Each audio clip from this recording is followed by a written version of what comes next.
50% of comping is rhythm, yet most of our practice time gets spent on the actual chords themselves. In today's class, I'm going to help you develop your rhythm comping skills as a guitar player by studying 3 etudes over common jazz standard progressions. So pick up your guitars and let's do this.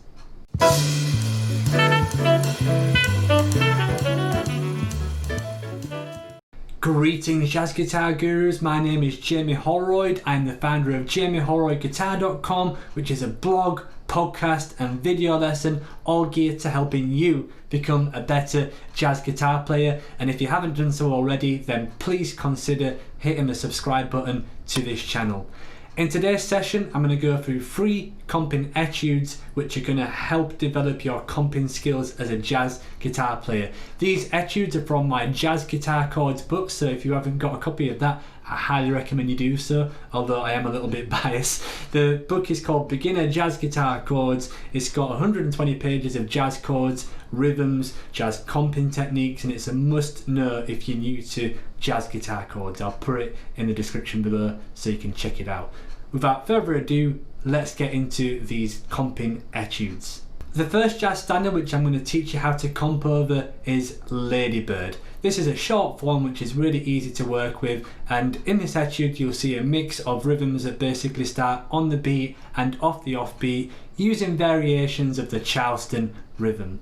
Here's how it sounds. 1, 2, 1, 2, 3, 4.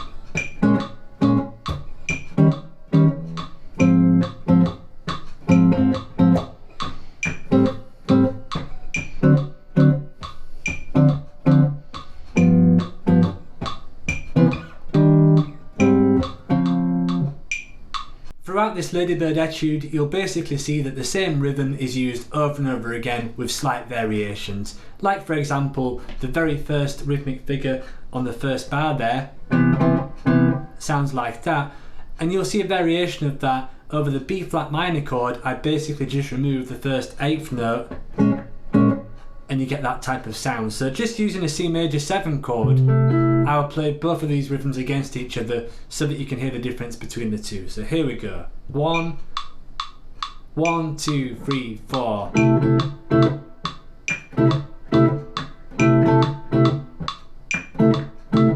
So a slight variation, but it's better than playing the same thing over and over again. And by the way, these exercises I'm probably going to be using fingerstyle for most of them. Obviously you can use a pick or you can use your thumb, whichever feels the most natural.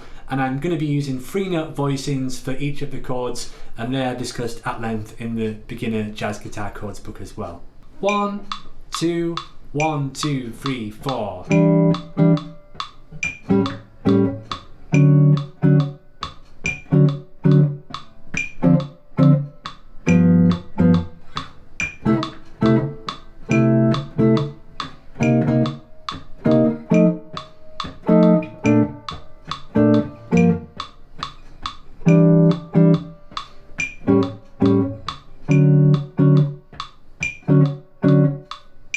Throughout this etude, you'll probably spot some of the same rhythms and techniques from the first etude. However, there are some differences, most notably on the 3rd line, which is probably the most difficult thing we've looked at so far. So if you do find that more difficult, I recommend playing that slower and clapping the rhythms first.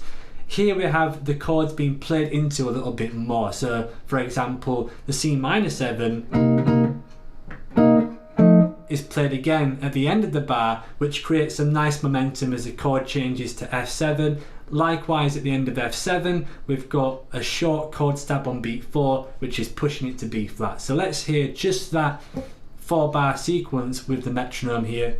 140 beats is what I'm playing it if anyone is curious. 1, 2, 1, 2, 3, 4.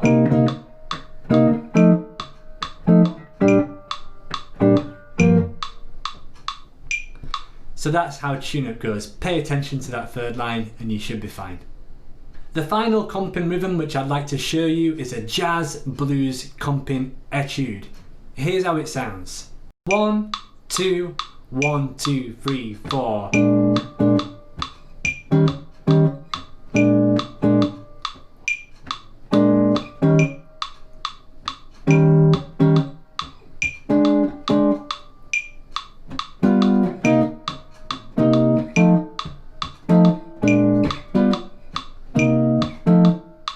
That last one is definitely the most difficult of the three, but it shouldn't be achievable if you take it slow and clap out any rhythms that you can't do.